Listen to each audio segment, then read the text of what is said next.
presentation, right? Excuse me. Hi. Okay. So did I miss a question? Yes, I was asking the Nutrition Fundamentals presentation. We'll be following along with that. Yes. So you can go ahead and you can pull up the slides that I sent out.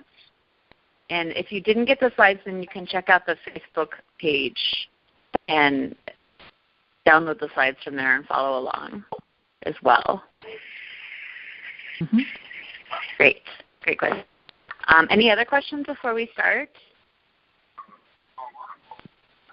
Okay, so what I'll do is I'll introduce Sarah, and then I'll turn the microphone over to Sarah, and she'll begin the presentation. But we're going to encourage collaboration tonight. So if you have a question, if something comes up, if you're not understanding something, then go ahead and just ask, and we're going to keep all the lines open. But if you are in kind of a noisy situation, you can just mute yourself just to keep the line a little quieter for the recording. And yeah, we'll have some fun and we'll learn about why food works. So I'm really excited to announce, to introduce Sarah. And so full disclosure, I mentioned before that Sarah and my brother are together. So, but I was very excited when I learned that Sarah is actually a registered dietitian. And she has her Master's of Science in Human Nutrition from Drexel University. And she did a dietetic internship through Utah State University distance program to become a registered dietitian. And she's well-timed for this because she grew up on a dairy farm in Pennsylvania. You're like the 10th generation, 9th generation of dairy farmers in Pennsylvania, even though she has her mixed feelings about dairy itself, which she'll tell us a little bit more about. And you can find her working for Chelsea Farms, selling produce at Columbia Heights Farmers Market on Saturday mornings. So she's a health coach for Wellness Corporate Solutions in D.C. area, and also online for Fits Me, a site that inspires teenage girls to start healthy habits. So a little bit like what we're doing, but for teenage girls. And she also runs a program where she'll do dinner parties where she'll teach you about how to cook and portion control and nutrition while cooking with you. So really fun, innovative way of sharing nutrition. So I will pass the line over to Sarah now. Thank you.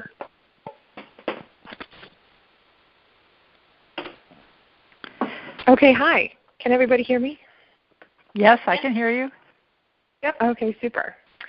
Well, I am delighted to be with you guys tonight.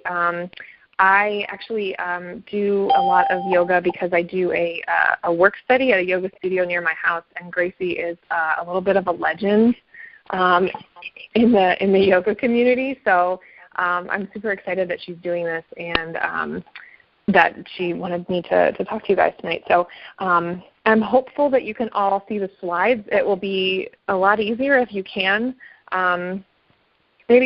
So just for right now, is there anyone that does not have a visual on the slides? This is Amy. Where do we find the slides again? I'm on the Facebook page and don't see them. Are they in Dropbox too? Someone wants to know, are they on Dropbox? Yes, they're in Dropbox. They're in the Dropbox. They are on Dropbox. Yeah. They're in the folder that I think Michaela downloaded them. Okay. But they're also on Facebook. Gotcha. I got them. She says they're, okay. She's got them. Okay. Okay, super. So we can go past the first slide, which just says Nutrition Fundamentals, and onto the second slide, which is where the content starts. So I just wanted to list, first of all of the nutrients that we have deemed necessary for life. So really this is just the sort of scientific compilation, the identification of all these different components. On the left you have all of the vitamins, and then there's also a listing of all of the minerals, and then the words beyond that, carbs, protein, fat, and water, is basically just the way that we have categorized all of these nutrients being absolutely necessary in certain amounts. Otherwise, you end up with deficiency syndromes, and in many cases, ultimately, theoretically, you could die from having a complete deficiency of any of these components. Obviously, in our world today, having a complete deficiency would not really be a very likely scenario. I present this information this way just so that people can appreciate that these nutrients are found in our entire food supply in varying amounts. So it's really up to you in terms of what foods you're choosing and what foods make you feel good. I do come from this sort of scientific, I believe Gracie was calling it a Western perspective on nutrition, but I also, built into that, there is a lot of the stuff that she also talks about, the mindful eating, the intuitive eating. And so I do believe that you should be eating foods that make you feel good, that make you function well, but ultimately you need to eat the foods that satisfy these requirements of having the right amounts and the right components. And the tricky part becomes that you need the right amounts based on a variety of different factors. So everything from your age to your gender to your activity level can influence exactly how much of each one of these things you need. So one of the frequent questions that I get is whether I recommend supplementation, like taking a multivitamin. And I sort of am against that concept just because I think that we should be doing a little bit more of a targeted supplementation based, again, on your gender, your stage in life, what foods you're eating, whether you're actually providing those things through diet, or if there's a reason that you would need to have some sort of supplementation of a concentration, a source of these elements. You'll notice on the vitamins column, I have vitamin A, vitamin D, E, and K bolded, and that is because those are the fat-soluble vitamins, and we'll talk a little bit more about what exactly that means later. I also went ahead and listed, you can see, like, for example, thiamine is B1, riboflavin is B2, and there's some different names for all of these vitamins, and you might see these listed on a label if they're adding, if they're adding a certain nutrient, they might put nicotinic acid instead of niacin, but it's really just the same thing. So, as far as I can tell, it's really mostly just seems superfluous and confusing to people, but just for clarification, that's why you might hear someone call something alpha-tocopherol and realize, oh, it's just vitamin E. So I'm also happy to take questions at any point. So I'm just sort of going to move through the slides, but if you have something, then don't be afraid at all to speak up. And I believe that Gracie will interject as she notices that things are interesting to point out with her perspective also. So with that said, let's go to the next slide. We have an hour? We have an hour. Okay. All right. I'm going to pace myself here. So the next slide is titled "Where Are Calories?" And the calorie part of our diet, the caloric energy, the only things that your body can use to break down for energy are protein, fat, and carbohydrates. These are the nutrients that your body can essentially physically combust and burn for energy, or as you'll notice with protein and fat, those are also components of our physical body structure. So when people think protein, they tend to think meat, beans and eggs, and then, of course, dairy products like milk and cheese and yogurt are also protein sources. In the fat category, we have oils, butters. Again, I put the picture of the eggs and the meats because there are fats in those foods as well. And again, the dairy category. And carbohydrates, we have our grains and breads, fruit, starchy vegetables, and then in the dairy category, it's predominantly milk and yogurt that have a significant amount of carbohydrate. Cheese, the way that it's processed, essentially removes the carbohydrate. Vegetables also have carbohydrate, and it's in such low quantities that it's not going to really add a significant amount. I think a cup of lettuce or kale or something might have 1 or 2 grams of carbohydrate compared to a piece of bread, which has about 20 grams. So I'll just make the point here that I think one of the major problems in America is that our number one source of calories, the number one source of calories in the American diet, when you look at everyone's, food intake and compare it also to, things like crop reports and food production reports, the number one source of calories is yeast-based breads and desserts. So that essentially translates to white flour and junk food. And in my mind, that is sort of the pinnacle problem. If we could shift that number one spot to be something like some sort of produce, anything in the produce category, fruits, vegetables, we would make a major improvement on all kinds of health outcomes, because the refined grains have very low nutrient value compared to your produce.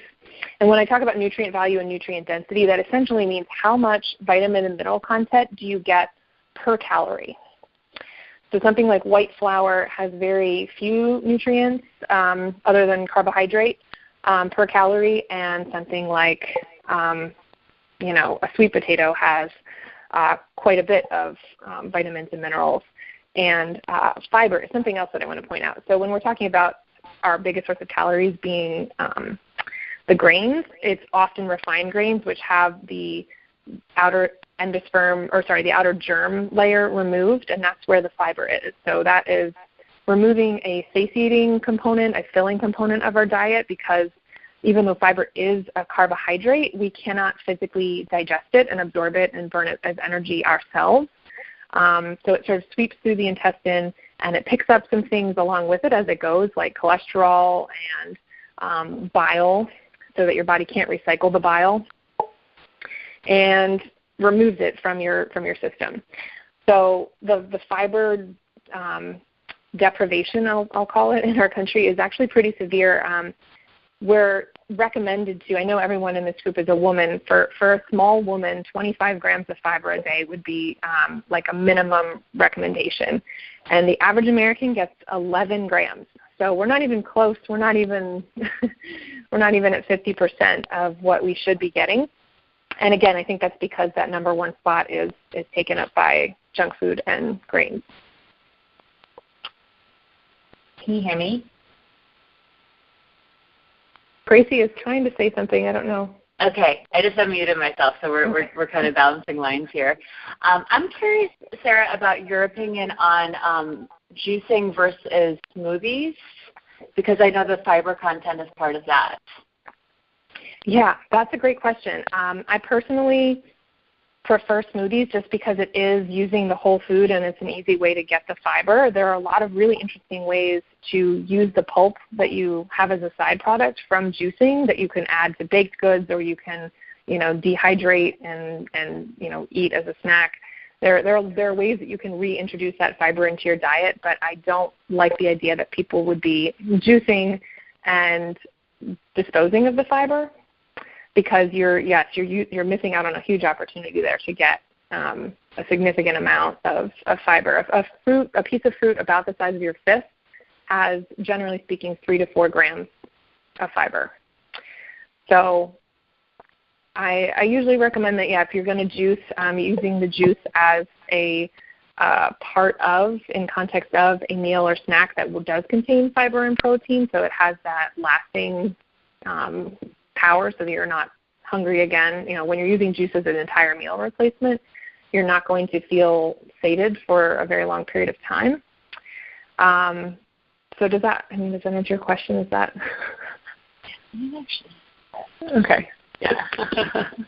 I feel like it does answer my question, but I feel like this is a debate that goes on a lot in the health food world, that people some people feel like the juicing is really like pure and powerful, and it's going to hit your bloodstream right away, and that's like going to bring the prana in, and then other people say that that you want the fiber in there. So I love hearing the science behind it, though. I think it's important to keep in mind. Intuitively, for me, I prefer like a smoothie to have the fiber in there, that it feels like it keeps me full for longer.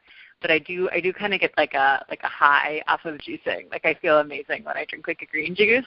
But I wonder if that isn't just the sugar somehow hitting my system.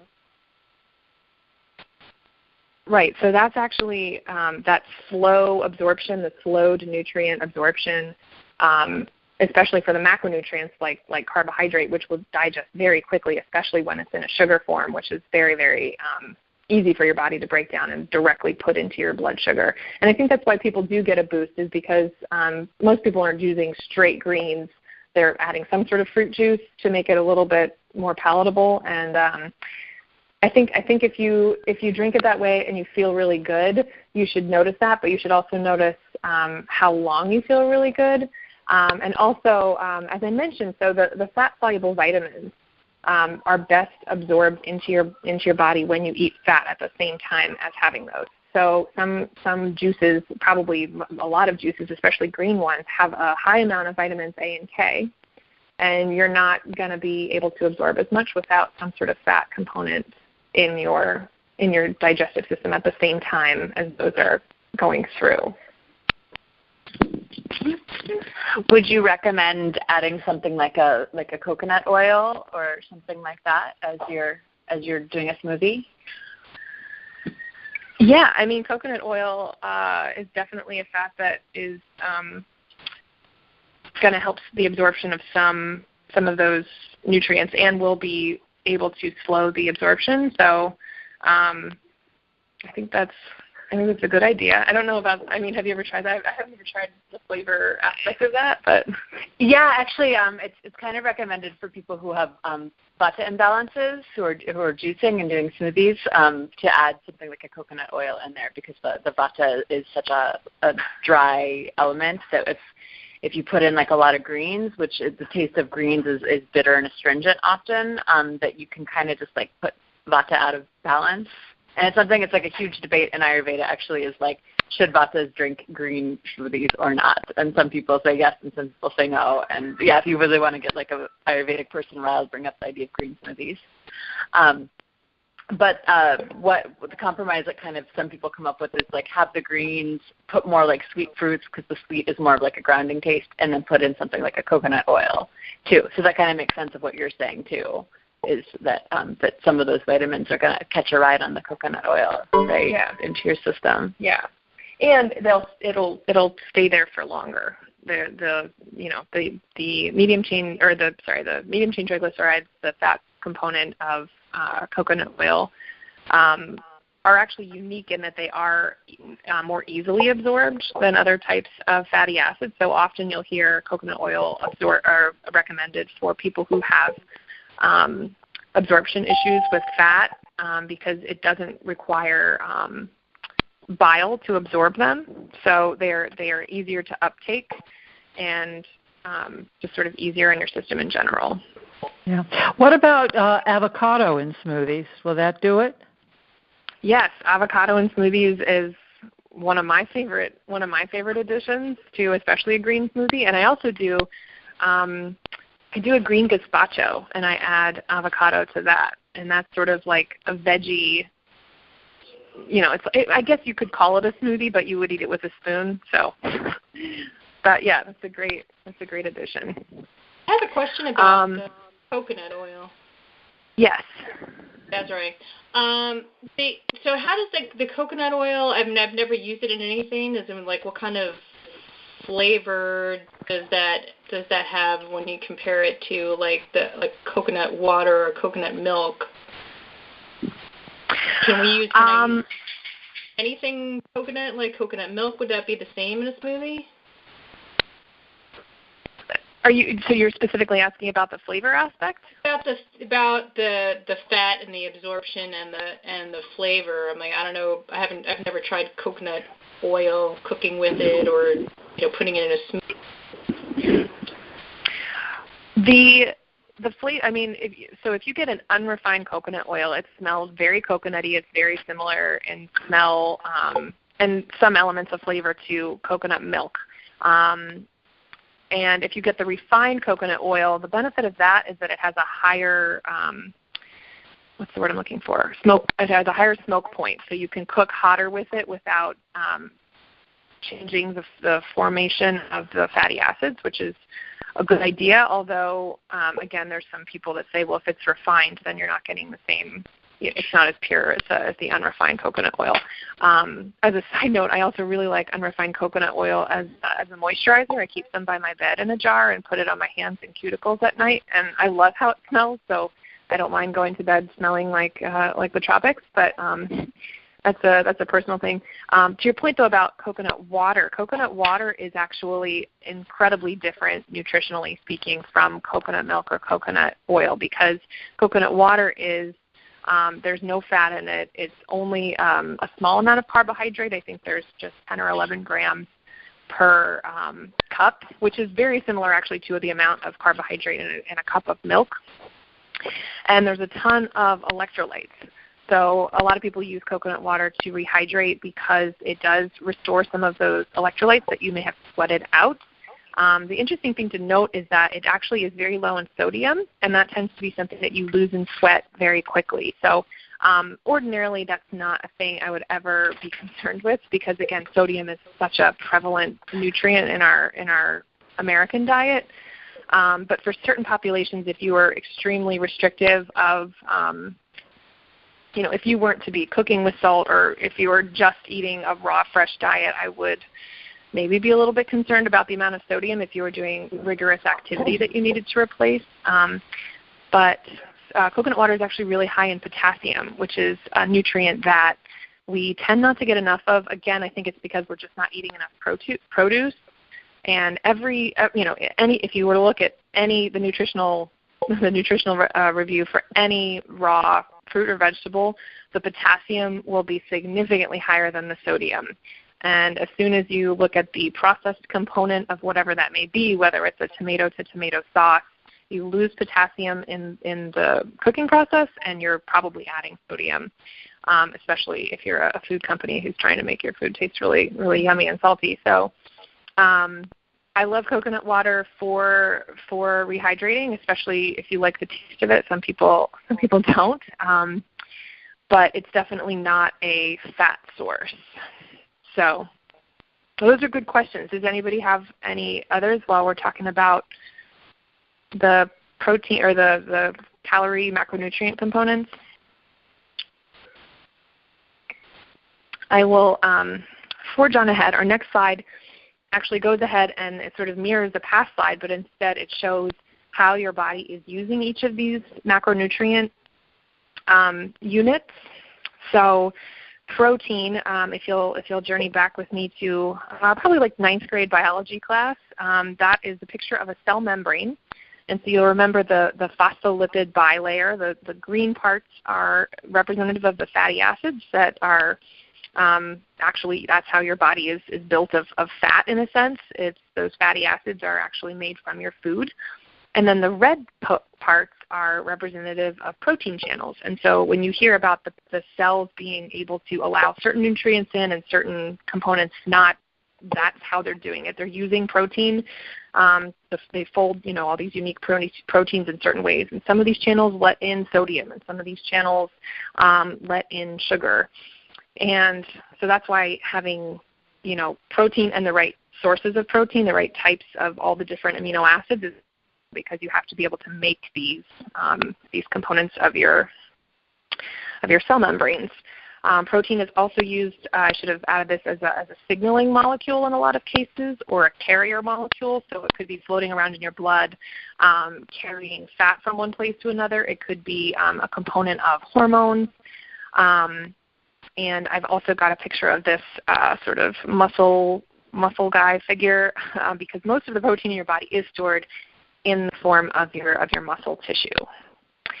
And all of the macronutrients, as you'll notice across the board, can be stored as fat because that is one of the evolutionary ways that we have survived, is that we can store our calories for later use if we go through periods of famine.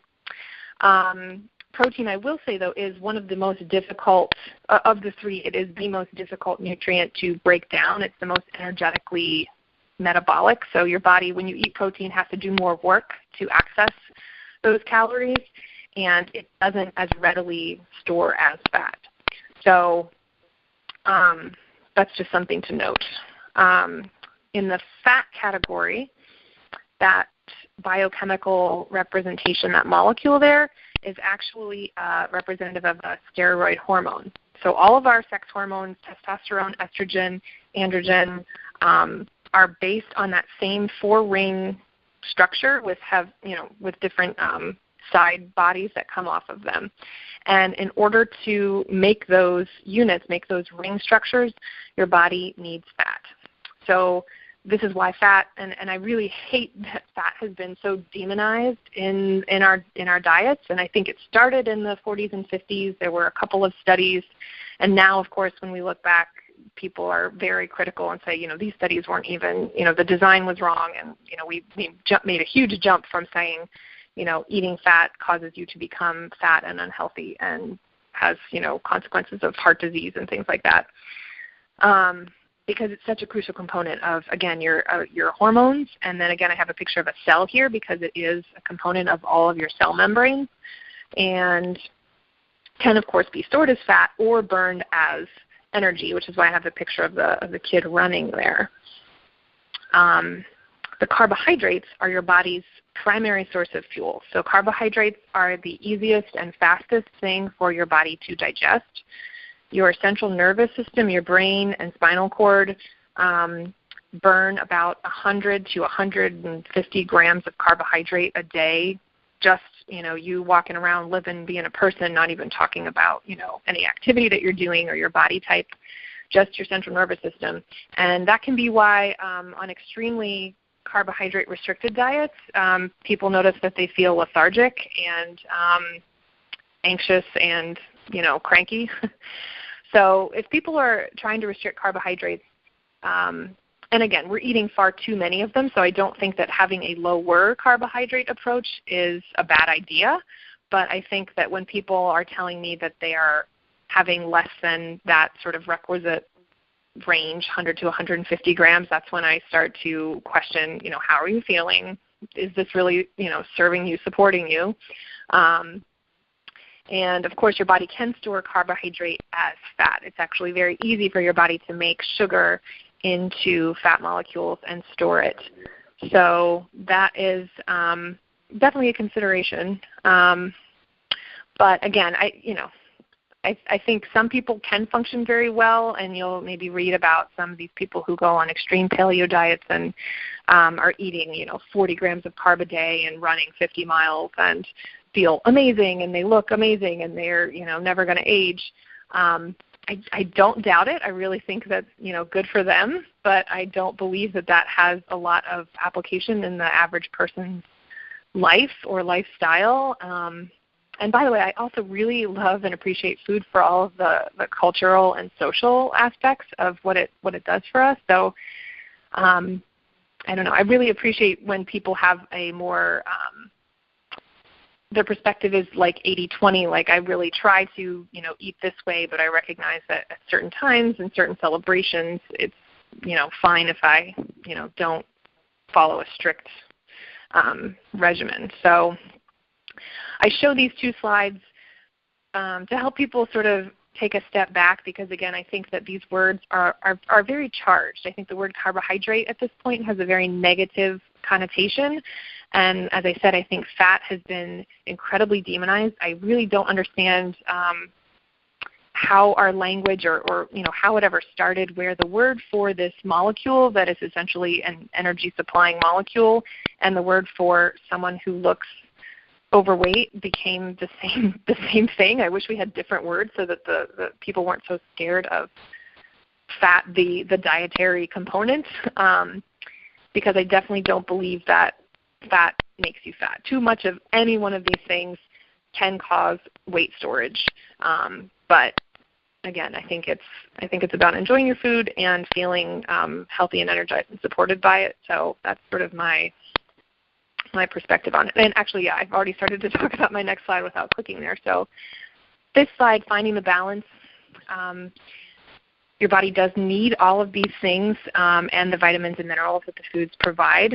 And the important thing to notice is that not everyone does need the same ratio of them or the same amount. So someone who is obviously doing extreme sorts of exercise will have very little problem with using a lot of carbohydrate and burning it as energy. I also like the point that when foods are consumed can influence how you feel almost as much as what those foods are. And I think this is something that if Gracie hasn't already touched on it, she's probably going to with you. Am I right in thinking that, Gracie? Yeah, yes. Absolutely. That's a huge part of Ayurvedic philosophy, and the philosophy of this course is about eating with hunger and eating with good Agni, which is the digestive fire, which is higher earlier in the day. Yeah, and that actually fits with something that I recommend to people. We as Americans tend to backload our days. We tend to eat large dinners and small or no breakfasts, and then maybe like the mama bear size lunch. And ideally, I try to skew my day to be at least, if not even throughout the day, have more of my calories consumed before, early afternoon, so that I've sort of set up my body to use the food that I'm eating as energy and to fuel me, and that I'm not sleeping and digesting a lot of nutrients overnight. And this can be a really hard transition to make, because if you think about it, you're really setting yourself up to perpetuate whatever cycle that you're in. So if you're having a large dinner and you're waking up and you're saying, well, I'm not a breakfast person, I don't really feel hungry in the morning, and then you eat a small breakfast and then you eat a lunch and eat a large dinner, you're probably going to continue that cycle the next day. So it can take a few weeks to readjust and start pushing your calories and especially your protein. If you look at graphs, protein consumption is out of control at dinner. We have, the smallest steak you can order is an 8-ounce steak, which is really about double the size that contains the protein your body can absorb at a time efficiently. So one of my recommendations is often to look at the protein content of your breakfast and figure out where you can improve that and aim for a 20 to 30 gram-ish range. What are your suggestions for getting more protein earlier in the day in terms of like protein sources? I personally, and I guess I'll speak a little bit to the dairy, my dairy opinion here, which is that I love dairy and I'm a dairy eater, and I grew up eating it obviously on a dairy farm. So if you are a dairy eater, I think there's probably nothing better than a plain Greek yogurt to start with. But if you're not a dairy eater, then I recommend nuts and seeds. If you're a meat eater, there's certainly nothing wrong with having some sort of meat component to your breakfast. And the other thing to look for is if you're doing a grain-based breakfast, whether that grain is a whole grain and whether that is a protein-rich grain. So, for example, quinoa has, I think, 6 grams of protein per serving, which is about the same as an egg. Eggs are also, I think, a wonderful breakfast protein source. And I use steel-cut oats a lot to base it off of, and then load those up with nuts and seeds and some fruit too. So, I mean, the other thing is that a lot of places in the world, the idea of having breakfast foods being independent from other types of foods is sort of foreign. Like, if you go to Asia, they're eating rice and broth for breakfast, as same as they are for dinner. So if you're comfortable with changing your paradigm and sort of shifting some other types of foods that you might consider to be more lunch and dinner foods into your breakfast, I don't think there's anything wrong with that.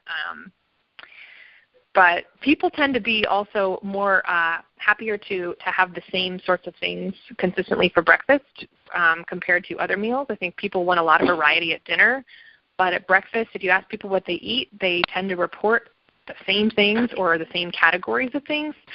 So that's why I focus there a lot, because if that's one habit that you can shift, you can make a big difference over a period of time, because that's something that you're probably not going to, I could probably eat oatmeal every morning for breakfast for a week and not feel like I was, bored of it. But if I had the same dinner every week or every night of a week, I would be, a little bit sick of it. So, yeah, here, sorry. Yeah. Well, I just to speak on that a little bit, that I think that it really fits in with that. I want to use a yoga word here. I'll introduce it on this call. It's called spanda. And what spanda means, it means like a pulsation or a fluctuation of energy and kind of this beautiful feminine way, like the Shakti flowing. And so I think that for myself, I find I have a lot of sponda in the way that like I choose breakfast, that especially with the seasonal rhythms, that I found myself a lot more in the summer craving the smoothies and the greens in the morning, and it makes sense because the pitta element is higher. I feel like I get hungrier when I'm in warmer climates and when it's warmer around me. And now I'm starting to feel the sponda change here, that I'm drawn to more to the cooked grains. And I love like soaked chia seeds and flax seeds. I make like a pudding out of chia and flax in the morning with some coconut milk or almond milk or whatever I have. And it's fun to feel the fluctuation of taste with that too. So I think having being aware of the seasonal rhythms too can help us to find a good balance. Yeah, I love that. And also just because she mentioned almond milk, it's a great way to make a chia seed pudding, which is actually a really high fiber and high protein seed. But in terms of dairy alternatives, most dairy alternatives are not nutritionally equivalent to real dairy milk. So especially when it comes to protein. So if you're having almond milk and thinking that that's covering you protein-wise, despite the fact that it's made from a nut, it's very low in protein, and so you have to compensate for that in some other way, like with the chia seeds. And then the last point that I make on this slide is that nutrients are best absorbed from food. And you might have had the experience of taking a multivitamin or some sort of supplement at some point on an empty stomach and feeling really nauseous. And that is because your body is not designed to digest a bolus of, several hundred milligrams of calcium at a time, independent of any kind of other nutrient. Okay, so actually the next slide is Hi, also Sarah. continuing. Sarah, it's Michelle. Oh, yeah.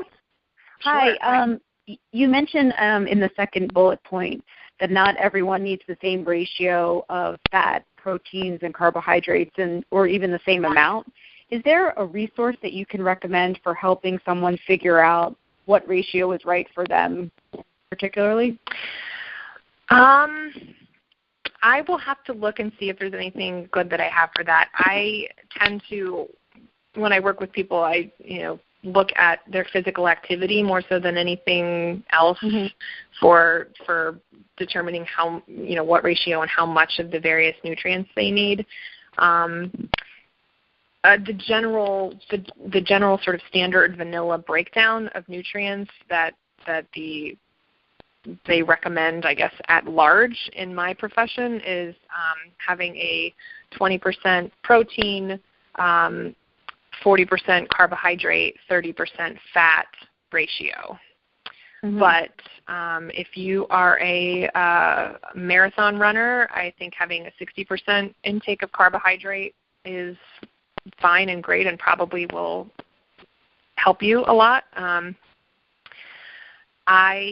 I guess I really don't think that people should go below 20% of their diet being protein. And there are actually, I could follow up with Gracie and give you some equations that you can use to figure out just ballpark how much protein do I need in a day. Okay, like how can I divide that out into meals?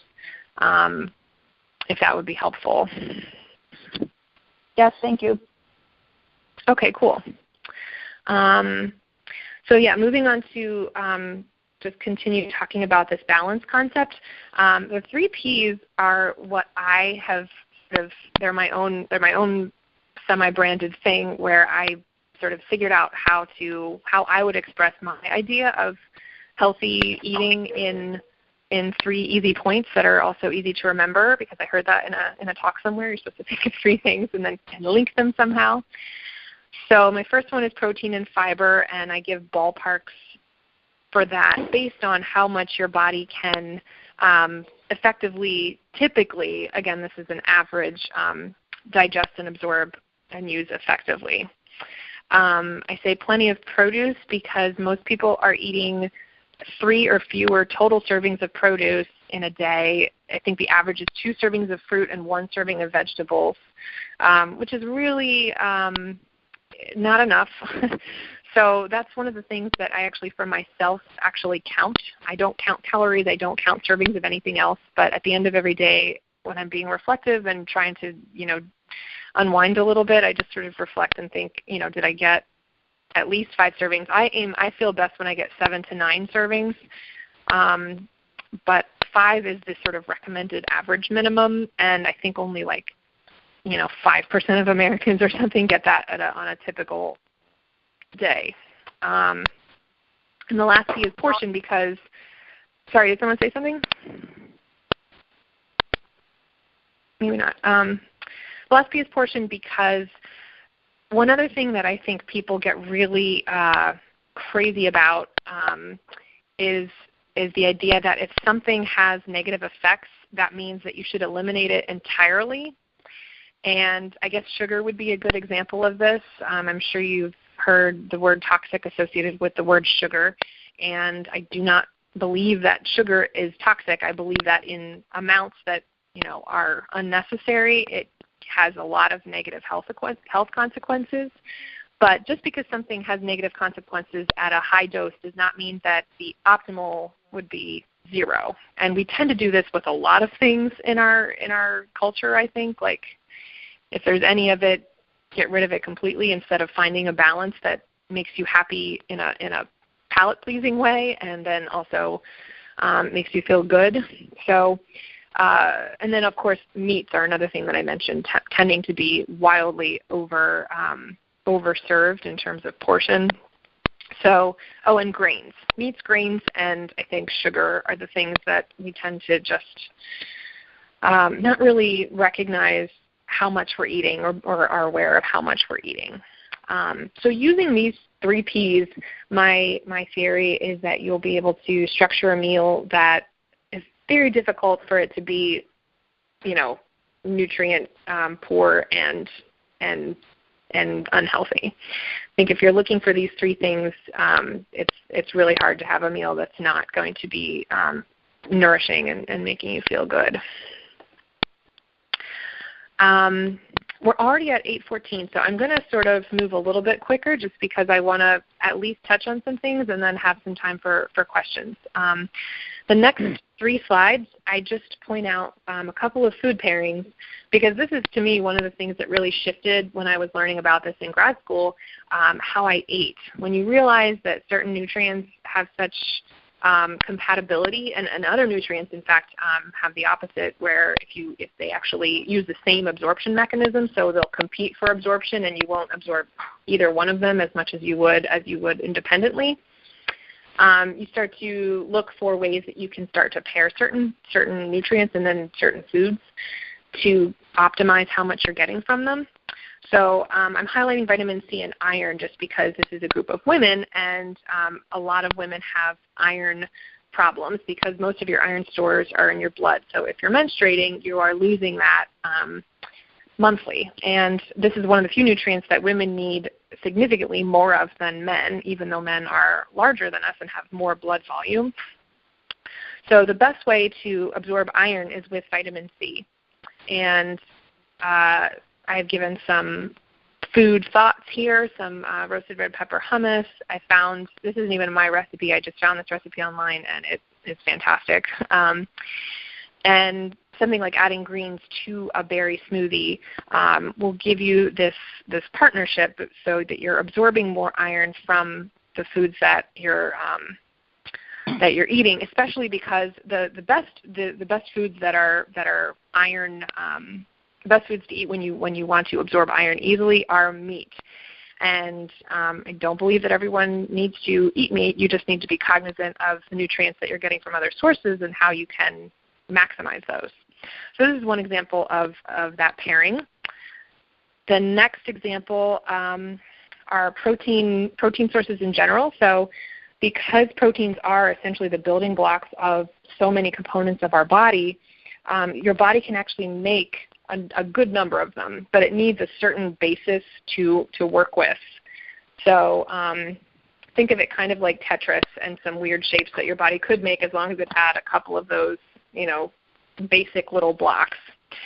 And a lot of animal foods, a lot of eggs, dairy, meats have all of those amino acids because it makes sense. We're physically eating another mammal or animal that has a semi-similar protein needs to ourselves.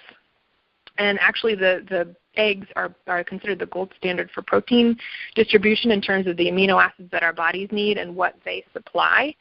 So that's why you hear a lot about eggs being a great source of protein. I will point out that eggs have about half of their protein contained in the yolk. And so people who only eat the egg white, that is 100% protein. There is no fat in it, but it's not the entirety of the protein that the egg has. And the nutrients like all the vitamin D, the micronutrients are also in the egg yolk. So I'm very pro egg yolk. And of course, some plant sources have some of the 9 and some have other in different ratios. And that's why we see some very common pairings. For example, I think the one everyone is most familiar with is rice and beans, and that is a staple in many parts of the world, even transoceanally. So that's why that is. People who ate rice and beans, our ancient ancestors who ate rice and beans, survived because they had all of the proteins they needed. Peanut butter on bread also gives you all of the proteins you need, and quinoa is one of those grains that actually does have a full complement of all the essential amino acids. So that one is a great one to use if you're not eating meat or if you're not eating other grains selectively. And the last nutrient pairing that I am highlighting here are these fat-soluble vitamins. So again, we talked about this a little bit. I repeat twice that fat is not, I guess that's a double negative. I should just say fat is healthy. But, I think people think fat is unhealthy, and it's certainly not. So I don't recommend that people reduce the fat that they eat. I recommend that they diversify it. So that essentially just means making sure you're eating a variety of food sources that contain fat. So kale salad with olive oil will give you, and my kale salad I use olive oil, a certain distribution of monounsaturated fat, and the kale is really high in vitamins A and K, so those will be well absorbed with the fat. I am also a full-fat dairy eater, so that's, again, another choice that people have to make for themselves. I think that is another place where the research has been a little bit skewed, and they add vitamin D to every dairy shipment of milk, even the skim milk, which doesn't have any fat in it. So the people who drink skim milk with vitamin D added are essentially not getting the same nutrient boost that everybody who's drinking the 2% and whole milk are. Hi, it's Gracie. I just wanted to chime in here about the doshas and dairy and what's said about that. That it said that that pitta, it's usually fine to do dairy just because the digestive fire of pitta is very strong, that you can burn through it and it's okay.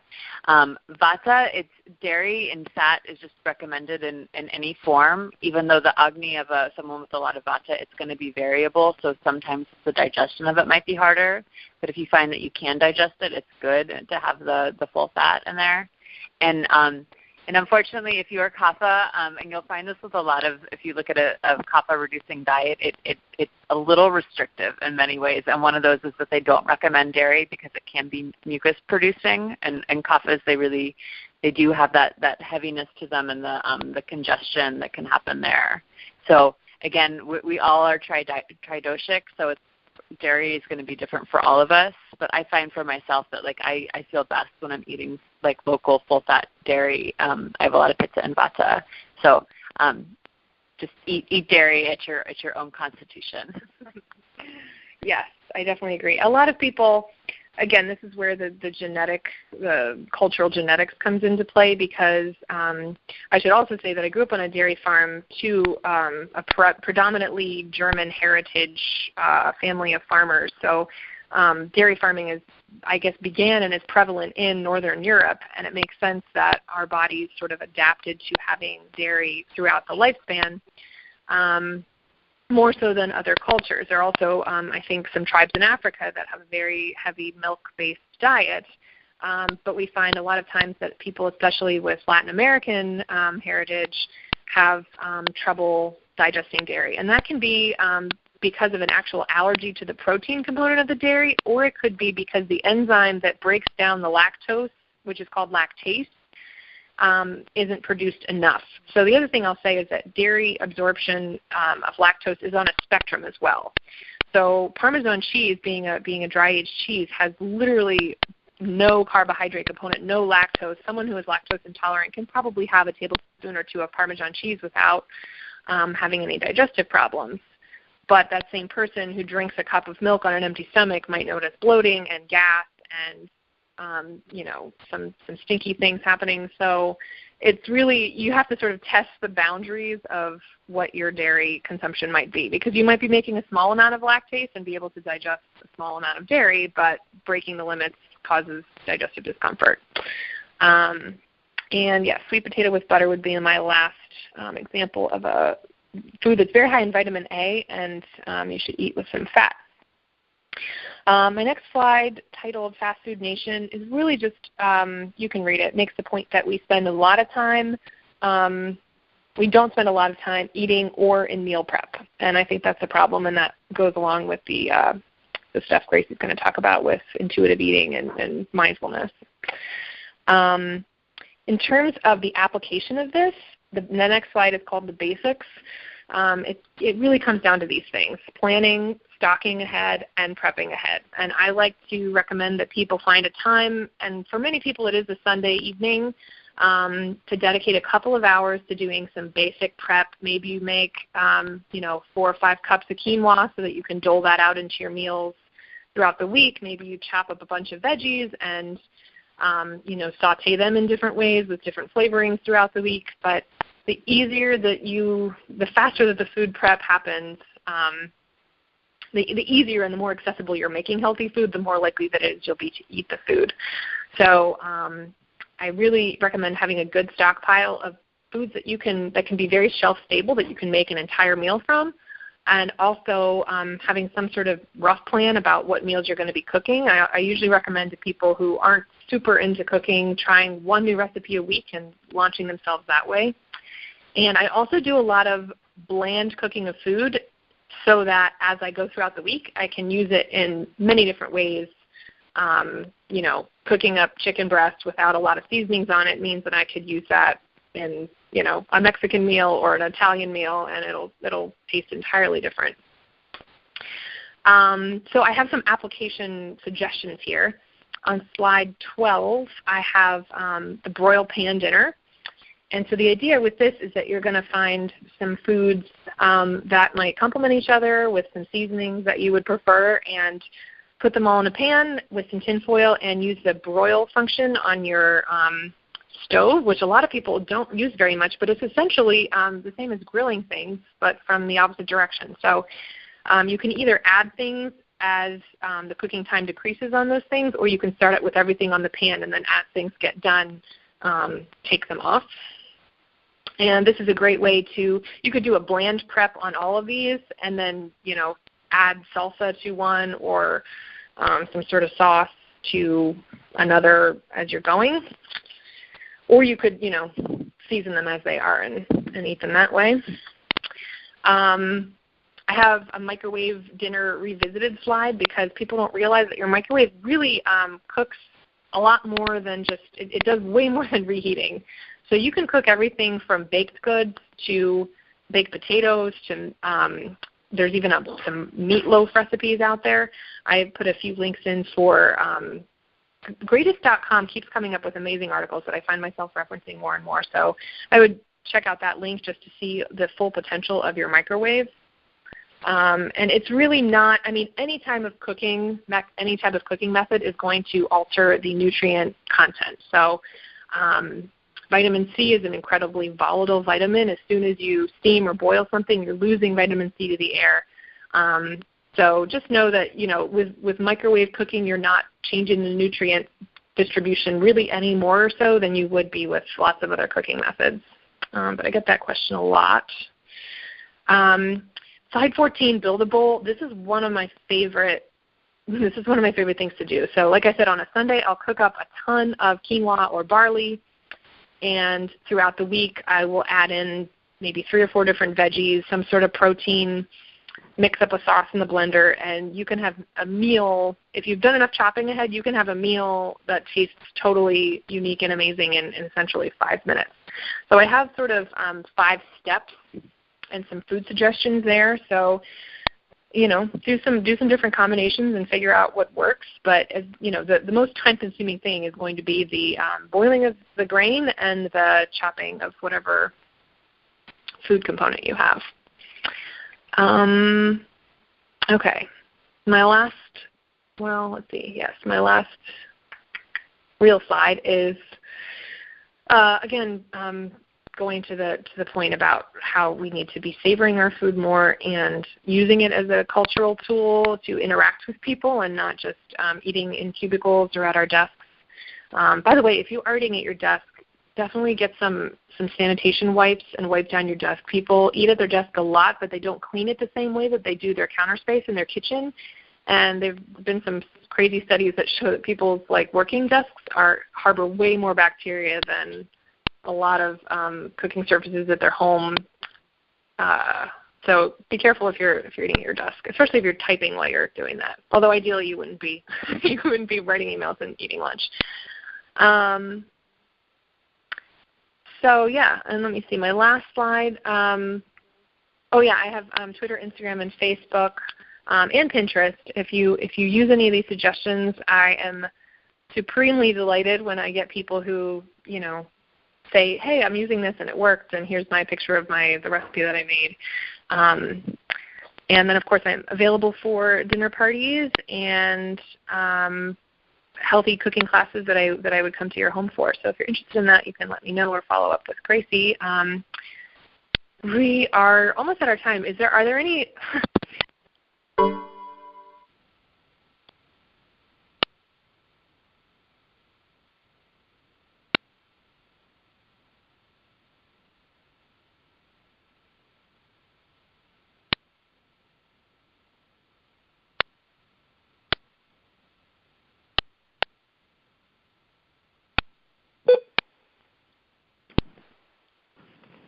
Oh? Hello? Oh. Hello? Hello? Hello? I guess Sarah's not here. I guess we lost them. I don't know. Hello?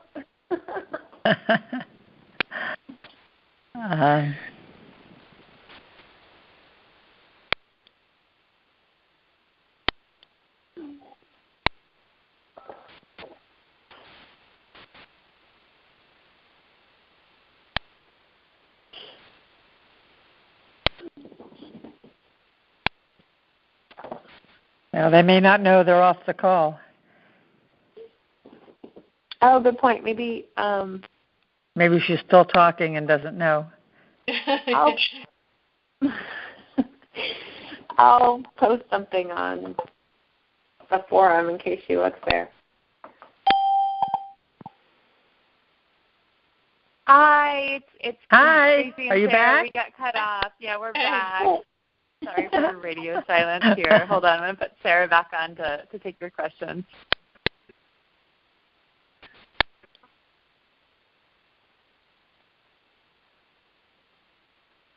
Okay, sorry.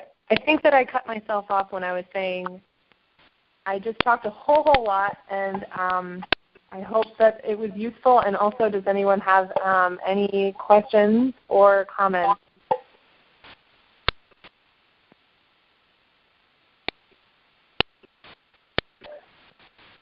Well, I thought it was very useful, and I've got some good ideas.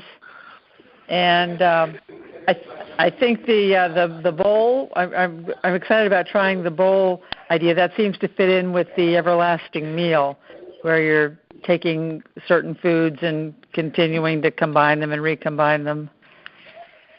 Yeah, exactly. Sarah, could you talk? Can you guys hear me? I'm on a headset. Yes. Okay. The properties of, antioxidant, right, is something people throw out a lot. What exactly that does. We also talked about chia. There's these miracle foods we now, and I do it from an every what exactly do these things do? Like, Yeah. those kind of whatever you, or you even in those kinds of foods you'd consider like they're really good because of this. Like, and some of those are probably more obvious. Are there any, stealthy ones or things we should know about in that regard to kind of add to food or to eat more of, or that you think about as like really good, dense, nutrient-rich kinds of foods, and then what they do actually for your body? Right. Yeah. You touched on a lot of things. I think some foods get the reputation for being superfoods, quote unquote, because yes, exactly, they have astronomical, levels of certain vitamins and minerals. Referring back to my early slides about the nutrient distribution in foods, like you can't survive on any single food because you need a diverse set of nutrients. That said, if you look at certain foods that contain nutrients that we tend to miss out on, like for example the potassium in coconut water, then you can understand why people might value that and think more highly of that, because they're getting something from that they can't easily get from a lot of other places. Antioxidant is another thing that gets thrown around a lot, and essentially, especially in conjunction with like the thought about detox, or the concept of a detox. And antioxidants, with every metabolic process that your body does, it's producing byproducts, right? It's taking things apart, it's making other things. There's something that sometimes is, lost in the transition. And those things need to be dealt with. They need to be removed or repurposed or repackaged and taken to the proper organ system that does that. So your kidneys, for example, are a filter. So if you have, things that your body is not using in your blood, your body filters them out via your kidneys. And there are certain nutrients that act as antioxidants in that they can neutralize those harmful components. And you should think of antioxidants rather like a sponge, in that they're good, but at a certain point they're going to be full, and they're not going to, above and beyond a certain amount, they're not going to be full. They're not going to be useful. They're not going to be able to do their job. So almost every nutrient has both as I pointed out, a deficiency level, a level which you cannot go below and have good health at, and it also has a toxicity. So that's the danger also with supplementation. People talk about vitamin C being an antioxidant, and here's a little pill that you can take that has 4,000% of your daily vitamin C. A lot of that is not going to be used. Your body just doesn't need that much antioxidant capacity because it has the requisite amount and will be filtering out the rest. For water-soluble vitamins, it's not really a problem because, again, like I said, your body will just filter them out. Of course, if you're having kidney problems, then that's when it does become a problem because your filtration system isn't working properly. But I'm going to assume that everyone has, a healthy, functioning, organ system. So taking, and again, that's the sweet spot where you're figuring out how much you need and how much you're just, peeing out essentially. I think a lot of dietitians talk about having expensive pee when you take a multivitamin because most of those things you're probably getting adequate amounts in your food and you're just literally putting them down the toilet. So the function of an antioxidant in a nutshell is to neutralize the components that are naturally produced in certain metabolic reactions, and that's why the concept of a detox to me is not a very holistic or sustainable one. You should be eating the foods that support your organ systems because those are constantly detoxifying your system. And if you go on a juice fast for 7 days and you're not eating protein, that can have detrimental effects on the components that are making your organs healthy and that are actually composed of. So I much prefer people to, if they're going to do some sort of detox, making some goals around, I'm going to be drinking this much water, I'm going to be getting at least this much, fruit and vegetable serving in my diet, maybe cutting out something like alcohol, which is nutritionally pretty superfluous. Although I will say a drink a day is actually cardiovascularly beneficial, but you certainly won't die without alcohol. So Does that answer your question? I feel like I just rambled on for a bit, but. Yes, and more, so thank you, yeah. I had one other question, but I don't want to hog it. I just had one other question about something, again, that's sort of one of those, like, it's basically probiotics. And what you recommend around those. Right. Probiotics. So this is, I mean, I could talk for another hour about them. I won't. Your entire body is covered inside and out with bacteria that are doing all kinds of things for you. It's a very symbiotic relationship most of the time. And so probiotics are these what we quote unquote call healthy bacteria. I tend to think of them as being in the gut. They're really all over, your skin, your hair, your mucous membranes. The ones in your gut can actually help you to break down certain nutrients, and so that's why they think maybe yogurt might be easier to digest for people who don't have as much lactase, because some of those bacteria are breaking down the lactose in the yogurt. And some bacteria can actually make vitamins for you. So vitamin K can be manufactured not by you, but by your gut bacteria. And there are other bacteria that can break down the macronutrients. So when I said that we can't digest fiber and absorb it for nutrients or absorb it for energy, the gut bacteria actually can. And there's some evidence that people who have problems losing weight might have certain bacteria in their guts that actually are enabling them to get more calories out of the food, the same exact food that other people are eating, than people with different gut bacteria that don't have those enzymes to break down those components. So probiotics are the living bacteria themselves, and prebiotics are the things that feed those little guys. So fiber is a prebiotic. A probiotic would be like acidophilus, which you find in a lot of fermented dairy, and that's usually what's in the pill form. When you're taking it as a supplement, you do have to be worried because your stomach is incredibly acidic and it will kill bacteria. So bacteria is either getting in on the coattails of food that you've eaten, or it's being essentially killed in your stomach by the acidity. So some supplements don't have the right encapsulation to actually make it to the part of the gut where the bacteria is supposed to be living. So that's another consideration that you have to think about. Certain brands might not be making the right encapsulation.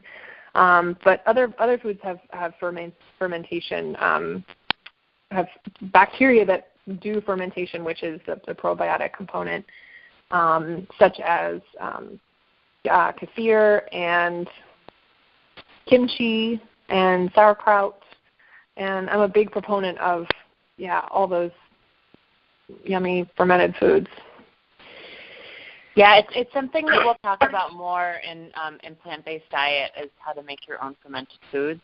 So I've been making my own sauerkraut now for the past 6 months. It's really easy and awesome. And I've heard that it can really increase the vitamin C in some of the foods by a lot, that the more it's fermented, that it's one of those foods that it's superfood. I don't know. But again, I love having more of a science background here, so we can put a little bit more validity onto these concepts that we hear thrown around. I wish we've gone over your time, and I feel bad for talking so much, because I feel like I wanted it to be more of a discussion. But I'm very happy to field any questions that you have by email, and I also had mentioned to Gracie that I could provide some more recipes.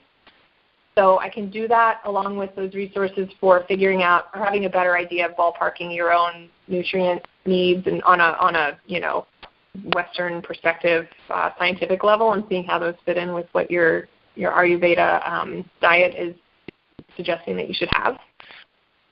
Yeah, so what we'll do is we'll get those recipes out, and we'll share them through the Facebook forum, and then we can follow Sarah on Facebook, and we can tag her in them when we start to cook and take pictures. And if you're on Instagram or you said Twitter too that you're on? Mm-hmm. Okay, we can start to involve ourselves and figure out why food works for us. So we'll let you all go this evening, but thank you so much, Sarah, for sharing your expertise with us and your really practical and nourishing perspective on why we should why food works for us. So thank you all for your time of coming and your great attention and your questions. And please post questions on the forum and discussion on the forum. And I'll look forward to connecting with you all live next Sunday night. And everyone. Good night. Good night. Thank you. Thank you. Thank you.